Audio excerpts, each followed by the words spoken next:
It's the Friday News Roundup. We're talking about new and unique plans for more housing in the city, the Trump administration's demand for a list of Jews at University of Penn, and Philly's about to get dumped with snow. It's Friday, January 23rd. I'm Trenae Nuri, and here's what Philly's talking about.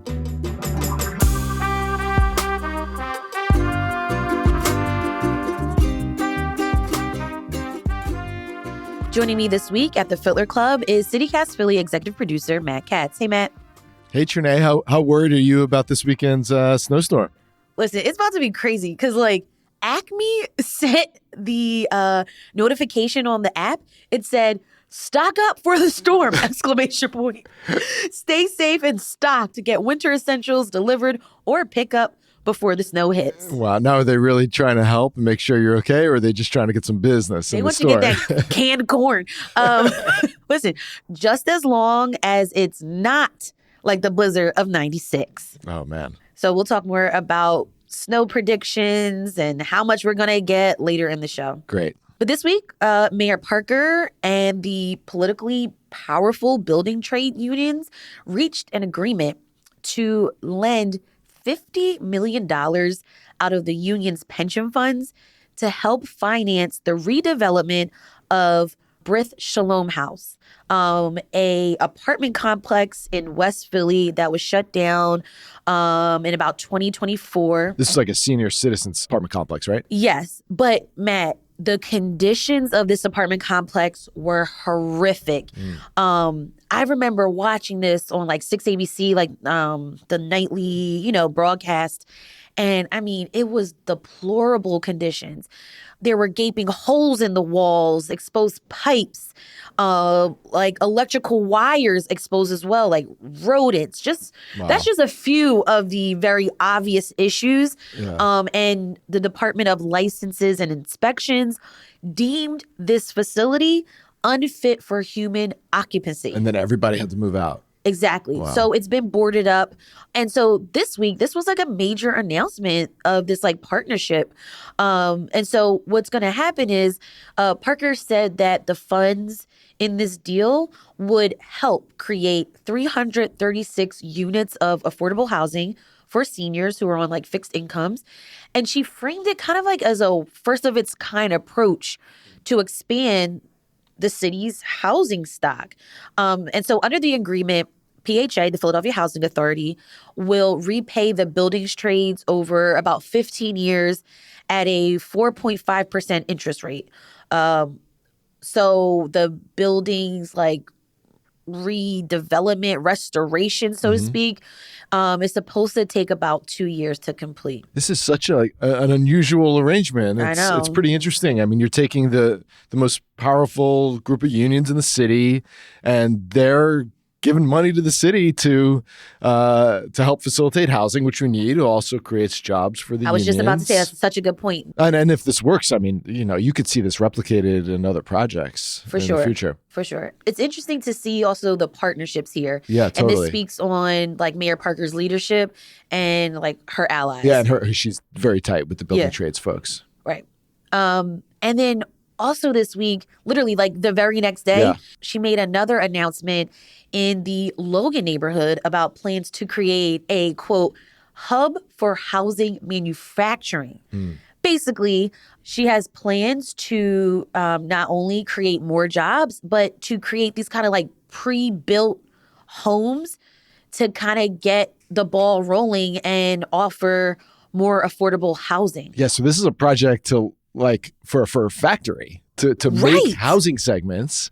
She announced that the city is soliciting proposals for the construction and operation of what they're calling an off-site housing manufacturing facility. And it would be at this vacant 30-acre site in Logan up by Roosevelt Boulevard called Logan Triangle. This is another place that had a lot of people living. There were 1,000 families that were living in the Logan Triangle until environmental contamination forced them out back in the 80s. So here you have another place left vacant that the mayor's trying to repurpose. And so she's seeing a kind of a reclamation here. And this has a dual purpose, right? I mean, it you take a vacant site, you put it to use, and you create some jobs. And then the pieces of housing that they would use there, this would be a factory for what they're called modular housing, sections of homes. These sections of homes would be then plopped into spots in Philly to address our housing shortage. She has this big plan to build, repair, or restore 30,000 units of housing. This is her legacy project. And I think this is a pretty innovative step in that regard if it works. I mean, we don't know if there are companies who are willing to come to Philly and open a factory to do this. I have no idea, but certainly it's worth a shot, and she must think it's possible. There is a model for this. There's a modular housing factory in Cleveland, Ohio, where they're having a housing shortage too, like everywhere in America. So she's looking to that city as inspiration for this project. For sure. Now, while all of that is great, and that while that was happening, there was some other shocking news. So let's go back to West Philly, and I'm going to take you back to the Shalom house.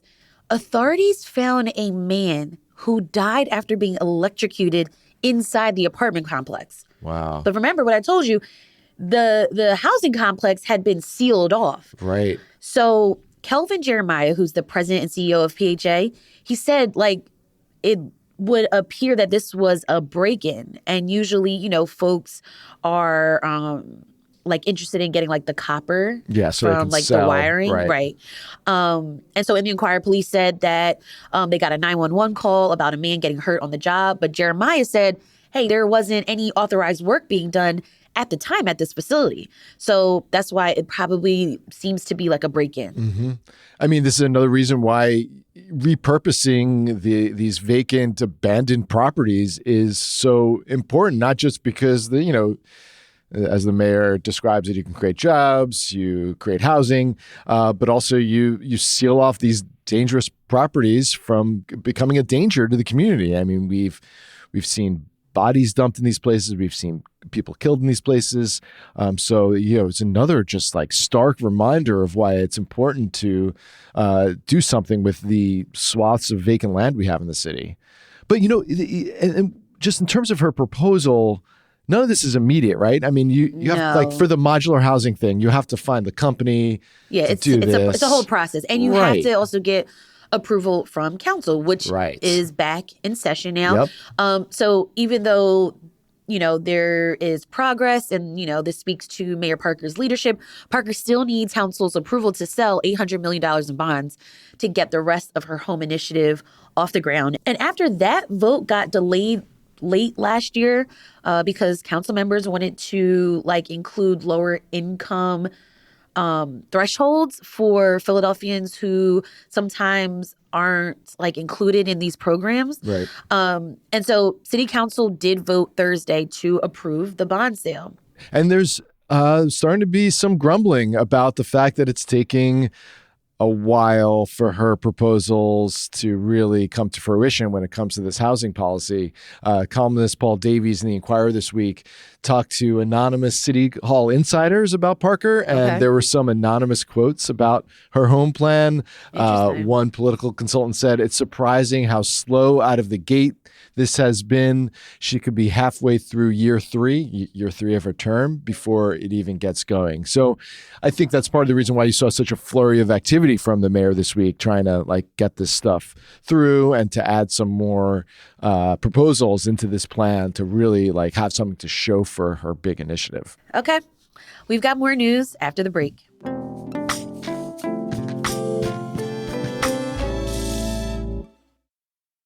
The next story I have for you, Trenae, is pretty dystopian.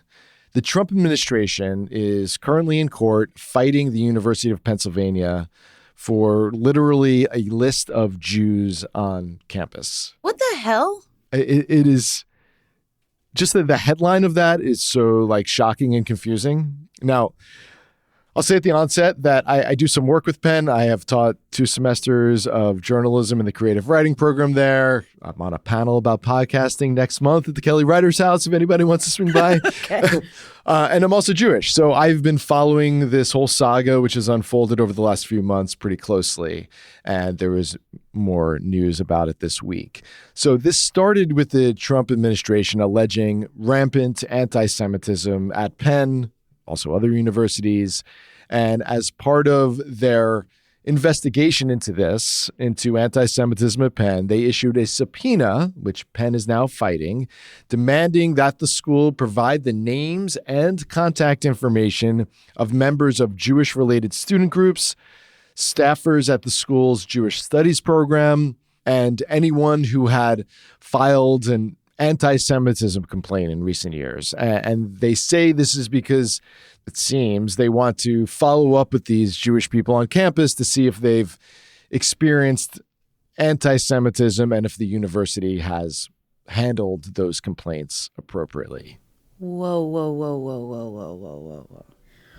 Why would a federal government need those details on a group of people who were alleging anti-Semitism? It appears they're making the case that they want to protect. They're trying to protect Jews on campus, and they're making the case that there's this culture at Penn in which you either are scared to comment about the anti-Semitism you've experienced, or the anti-Semitism is not investigated properly by the university. Now, setting aside... Penn is a private institution. That's correct.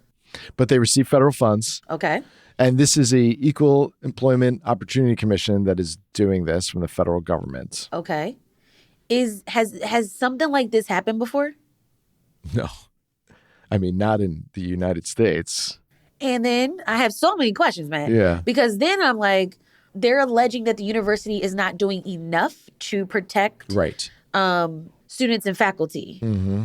Now, setting aside whether that's a legitimate concern or whether this is just an attempt to smear and shake down colleges that are considered havens for liberals. Trump does not like our universities in this country writ large. He says they're too liberal. So this is perhaps a way to, smear them and shake them down for money and fine them and whatnot. And President Trump went to UPenn for undergrad, so this is so bizarre. Maybe it is. Maybe there is anti-Semitism on campus that has not been handled appropriately. Set aside that debate for a moment. The way in which they're going about this investigation is not only highly unusual, as you indicated, but very sensitive for Jewish people, because historically a huge anti-Semitic trope going back centuries has been that Jews are secretly embedded in society, that you can't always tell who they are. And so regimes around the world have sought to identify and list Jews, and then sometimes use those lists and use those means of identification to persecute them. So as several groups at Penn told the court, a federal court this week in a legal motion, they said, quote, compiling and turning over to the government, quote, lists of Jews conjures a terrifying history. People are familiar with the recent history of the Nazis making Jews wear yellow stars, which was then used to socially isolate, humiliate, and then eventually deport and exterminate Jews. That is a horrific history. Mm-hmm. But that's not being asked of this community right now. They don't have to wear the yellow stars, just the list. Just this list. Now, my question, though, too, Matt, is does this impact the Jewish communities outside of the University of Pennsylvania? Right. What type of implications does this have? What is the end game here? Yeah, right. And I'm wondering, too, who steps in? I see that it sounds like from what you're saying, Penn officials are stepping in. Yeah, they're fighting it. They are absolutely fighting it. Are there politicians getting involved in this. This is like that kind of this like ongoing critique that Philadelphians have been talking about maybe in the last year or so. Right. Who is going to protect us from this rhetoric? Who is going to challenge this rhetoric? Yeah. And when I say who, I'm talking about elected officials. Is it a group of lawyers? What's going on? Yeah. I mean, it The seems First lawyers. Amendment. Right. Do I have to remind us? The First Amendment says Congress shall make no law respecting an establishment of religion or prohibiting the free exercise thereof, or abiding the freedom of speech or of the press, or the right of the people peacefully to assemble and to petition the government for a redress of grievances. I think about how compelling this is in such a time as now in our city, around the country. Next week, we're going to be talking about how Philly is hosting the celebrations of America's 250th anniversary. And yet, in the backdrop, federal government is asking for a list of Jews or picking people up without warrants. It's hard to process and really because again, there's so many questions, but Matt, my favorite Philadelphian is Octavius Catto, civil rights activist, educator, athlete, who said this: "We shall never rest at ease, but will agitate and work." I mean, I think people are agitating. I think politicians who oppose the Trump administration are picking their battles. And at the moment, it is lawyers and the university that is fighting this.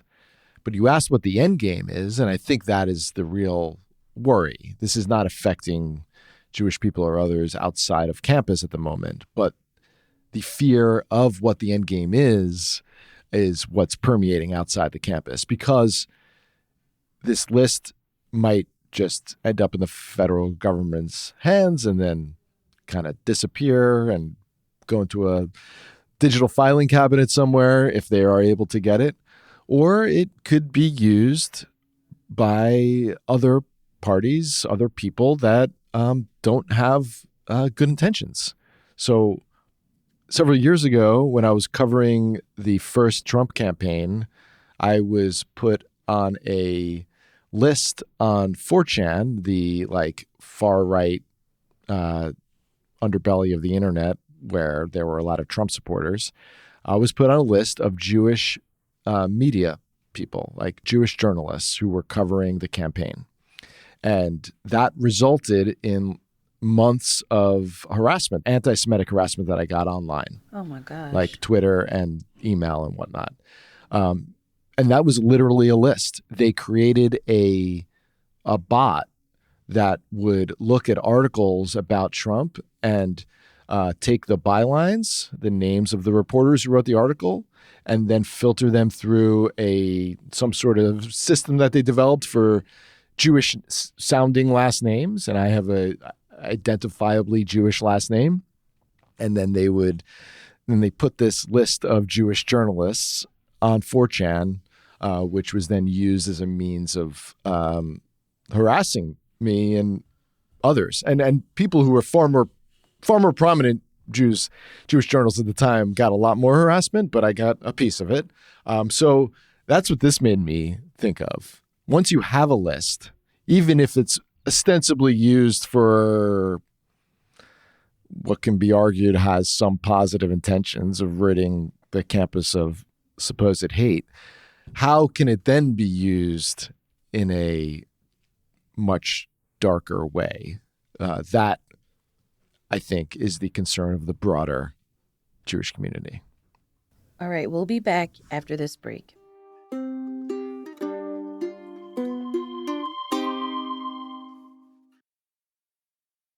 I mean, the weather. Trenae, how much snow do you think we're going to get? Okay, according to weather.com, Sunday is when we get possibly 5 to 8 inches of snow during the morning, but by the afternoon, it turns into freezing rain and ice. Oh, man. And then Monday, there might be light flurries. So that's just going to be piled on too. There were a lot of forecasts this week saying we were going to get over a foot. I like to listen to the forecasts from my kids because it's always like way more than what any sort of meteorologist would say. I mean, my kids are coming home saying we're going to get 2 to 3 feet, you know. I think we might get more than a foot. I think we're due. I am going to say we're not. Okay. I'm going to say we're not. Are we going to bet on that? You always want to bet. Yeah, I know. I was just looking for the action. I would say we're not. But I bet you this. Yeah. The grocery store is going to be packed. Oh, man. If it's like tonight, Friday night, and Saturday morning. Oh, your Acme is going to be bumping. Listen, the hack is to either get your groceries delivered, just watch out for the porch pirates. Mm-hmm. That's right. Or go at like 7 a.m. I'm not saying wake up at 7 a.m. I'm saying sneakers on, have your purse strapped to the side so you can move fast and grab and be at the door at 7 a.m. Right. Eggs are going to be gone by noon on Saturday. Yo, listen, CityCast Nashville showed a video on their social media. The shelves are empty, but get this. People took the potatoes, the onions, the bananas. Back in my day, we just took bread, milk, egg, cheese, Right. and maybe butter. Well, you got to get carrots for the snowman, and you got to get hot chocolate Oh, for I when didn't the even kids think come about that. in. Yeah. Whipped cream. Yeah. Maybe like chocolate syrup too. Yeah. So this weekend, I'm not moving my car, but maybe I'll go sledding. What are some of your favorite sledding spots in the city? I mean, there might be some newcomers listening who don't know where to go. There might be people who've just had kids since the last big snowstorm. So where's your favorite spot? I like to go 63rd and City Avenue. There's a bridge that basically connects you to like, it's kind of like one side is Lower Merion, the other side is right. Philadelphia. Underneath the bridge is a big hill. And if we're getting ice, that's going to be good sledding snow. Yeah. You know what I mean? Right. Yeah. Sure. So go there. Now, be careful because there is a train track. Yeah, it just makes it more interesting. Yeah. But by the time you get to the end, Yeah, if you go to the top, you're going to slow down. Yeah. Where are you going? Well, I mean, Clark Park, if I can get over there in West Philly, is such a cool, different kind of sledding hill because it's a bowl. So you can go anywhere around in a circle and then you just sled down and you just crash into all the other kids that are coming from different parts of the hill. So that's a great spot. And if driving's okay, you know, there's some parking around there. And then there's the back of the art museum. I don't know if this is like officially sanctioned, but the back steps, not the Rocky steps. Oh, people do the the Rocky back steps, but the back steps I feel like are get more action. And there's also a lot of little hills by the back end of the art museum, Yes. so you don't have to do the steps. You can just do the regular little hills over there. And then this is one I found a few years ago. Across the street from the back of the art museum, you could just put 2600 playground into your GPS, 2600 playground. There's a short but kind of steep hill that is very fun. And that's another good alternative. So you can kind of hit a few hills if you're over in that area. What neighborhood is that? That's like Fairmont. Oh, Yeah. okay. Yeah. It's like just Interesting. on the other side of Kelly Drive. Got it. Or is it like near Pennsylvania Avenue? Yeah, it's like Pennsylvania Avenue. You know, it's actually in a little swath of green or white, as the case may be, between Pennsylvania Avenue and Kelly Drive. Interesting. And then if there's enough snow, if we get more than a foot, my neighbor Nick will take his pickup truck and put it in the middle of the street, and then we'll pile snow into the pickup truck, and then the kids like climb on top of the pickup and then like slide down. That's definitely not sanctioned. Definitely not. The other thing that's not sanctioned, if you don't have a sled, all you need, and we've talked about this on the show this month, is a lid from a recycling bin or a garbage can. But you better not take my Do not steal your neighbors. Do not steal Trenae's lid. But those lids, man, are great sleds. Actually, if you can find my lid, just give it back. If you're in the market for a lid, just go to a sledding hill after a snowstorm. You'll see a bunch of busted up lids, and maybe you can find one to cover up your garbage going forward. Well, the snow should be cleared by Tuesday. Yes, we have a big neighbors event. Yeah. You are interviewing Mark Vetri here at the Fittler Club. He's got a new book out, The Pasta Book. The Pasta Book. And we're going to talk about the book, and he's going to sign some books, and he's going to show us how to make some pasta, and we're going to have a little nibble. Maybe that's why the onions were gone. Because people went to make pasta. Everybody's buying Mark's pasta book and trying out the recipes. Well, I'm looking forward to that on Tuesday. All right. Sign up to become a CityCast Philly neighbor at membership.citycast.fm. Matt, thank you so much for chatting with me this week on CityCast Philly. Have fun in the snow, Trenae. Yes, you too.